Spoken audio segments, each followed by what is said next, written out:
If there's one thing I hate, it's the writing process. All of it, every kind, even talking about it. On the one hand, there's the textbook version of the writing process. It looks like this. I hate this because I hate being told what to do. Tell me I should do this, and I won't, just to spite you, just to rebel. On the other hand, there's my personal writing process, which looks like this. I hate this because it saps my life energy away, gives me prematurely gray hairs, and makes me curse my past self for putting future me in such a predicament. See, everything about the writing process is terrible, and I felt this way since the third grade when my teacher first enforced a writing process on me, telling me about the right way to write my paper of, on all things, grouper.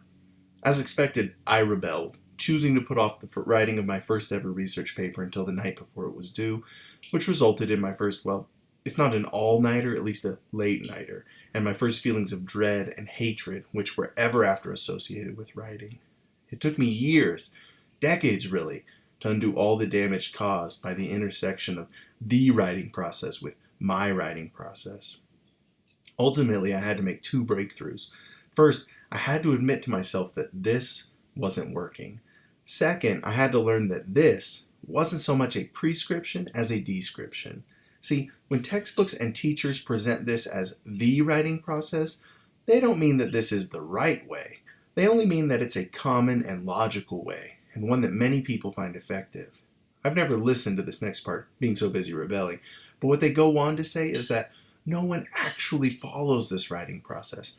Writing, they argue, is not a linear process, it's recursive.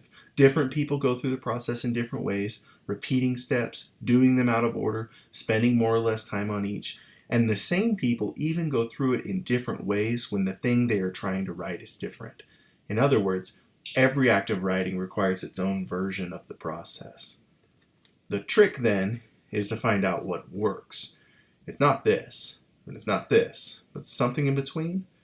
For me, the textbook version brings some needed logic and time management to the personal one, and the personal one makes the textbook one, well, more personal. Having finally discovered all this in my mid-20s, I began the path towards no more late-night panics and deep feelings of dread concerning writing. And writing is still hard, but it isn't soul-crushing. That's when someone threw a wrench in the works. Research. Where does research go in this process? When I was assigned to write papers that required research, I tried putting it in at various points in the process, but it never seemed to work well. And in frustration, of course, I resorted back to the late-night panics and the junk food binges. This went on for some time, and then I had another breakthrough. What I realized is that the textbook writing process is expandable. For example, the drafting step is never as simple as just drafting the paper. For one thing, I can never sit still long enough to write all the words. My own version of drafting tends to happen in short sessions of an hour or two, always preceded by tidying up my workspace to avoid distractions or anxiety, usually accompanied by ample snacks, and often punctuated by walks around the block to clear my head or work out sticky points. Realizing that my own process is more complex than the textbook one made it easier for me to plan my time, and I felt less guilty about not living up to some imaginary standard of discipline. Realizing that I could expand the drafting phase made me realize I could expand other phases, including research, breaking them up, shuffling them, doing them in small chunks, repeating when necessary. It took a few years, but I worked out a more realistic version of the research and writing process, and I think you'll find it instructive. Remember, this isn't a prescription, just a description. You'll have to figure out how to modify this to suit your own style. So remember PTIC? We've talked before about how this is a great method to read effectively, but I also think it effectively describes the pre-writing phase of writing. See, when you set out to write something, the first thing you have to know generally is your purpose for writing, be it to entertain, to inform, or to persuade, or something in between these. Once that's decided, you can then consider what topic you want to write about. Robots, or childhood obesity, or gender equality, or colonizing Mars, or whatever. Getting the general topic area pinned down is a necessary step to then narrowing down that topic to a specific issue question, the question you want to answer with your writing. And until you know what that question is, there's no way you can know its answer. That is your conclusion or thesis. Let's look at an example. Let's say I'm a screenwriter. My primary purpose for writing is probably to entertain. With that down, I can then decide what I want to write. Maybe today it's a script for a remake of The Golden Girls. Maybe something along these lines? Scripting a whole show is too much to do, so now I narrow down my focus. I might decide I should start with a pilot episode. And then I realized that that first episode is going to have to establish who these Golden Girls are, how they know each other, why they're living together. Plus, there needs to be some kind of problem for them to solve that will give me the opportunity to write a bunch of jokes. Now that my issue questions are set, I can work on answering them, jotting notes of all these details so that when I actually start drafting, I have a good idea of what to do. Nice, right? As a screenwriter, all I have to do to get from one step to the next is to think about it and make some executive decisions. But when you're writing a research paper, either informative, like an expository synthesis, or persuasive, like a researched argument, it's a bit harder to get from step to step. That's where research comes in. Instead of treating research like one big step, something you spend an afternoon in the library doing, I find it's better to break it up into smaller chunks with specific goals in mind. In this case, the goal of each phase of research is to help you reach the next step. So here you are at the first step.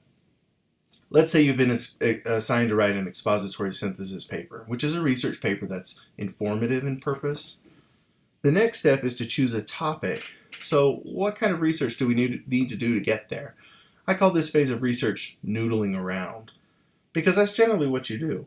You might merely ask yourself or your teammates, what are you interested in? Or if you don't have a good answer to that question, you might walk around the library or bookstore or just browse titles until something stands out. Or you could chat about it with friends, or free write in a notebook until your subconscious identifies an idea, or talk to a professor about current hot topics in a particular major, or dink around on the internet for a few hours following Wikipedia links at random. This might not sound much like research to you, but it is.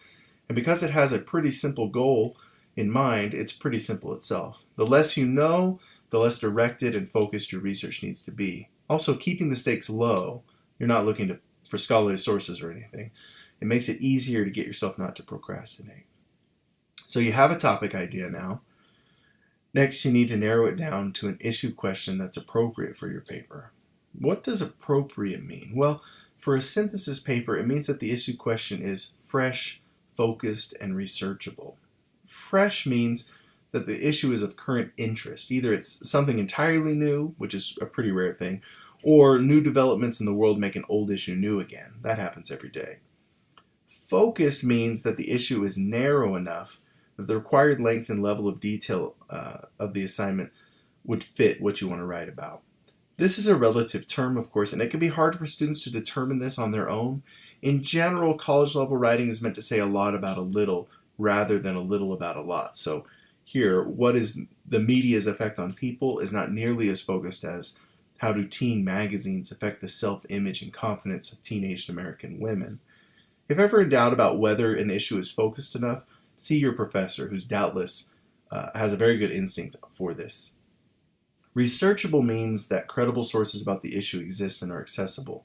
You may want to write about whether or not the use of nightlights in zoos make baby penguins afraid of the dark, but if no one has researched and published on that topic, it'll be hard to write your paper on that. Furthermore, looking into the presence of aliens at Area 51 in New Mexico might sound fresh and focused, but without a high security clearance, you won't be able to access the sources you need to write that paper, so it's not researchable either. Okay, so fresh, focused, and researchable, that's the goal. But how do we get there? We need to engage in another phase of research. I call this one background reading. The idea here is that your research needs to be more focused than your noodling around was, but you still aren't looking for sources for your paper, and you maybe aren't ready to dive into dense scholarly sources. What you need is to become just enough of an expert on your topic that you can start to say with some confidence what aspects of it are fresh, how researchers and writers typically slice it up into narrower segments, and whether or not anyone is publishing on a particular slice. To do this, I recommend looking at newspapers, magazines. These have the benefit of being easy to read and also published daily, weekly, or monthly, making their content pretty fresh. Additionally, more focused Wikipedia and Google searches can be useful, as can be finding special interest websites about your issue. Finally, you might need to examine scholarly sources such as peer-reviewed journals, but more to read the titles and the abstracts of articles than the contents themselves, just to get a sense of what's out there.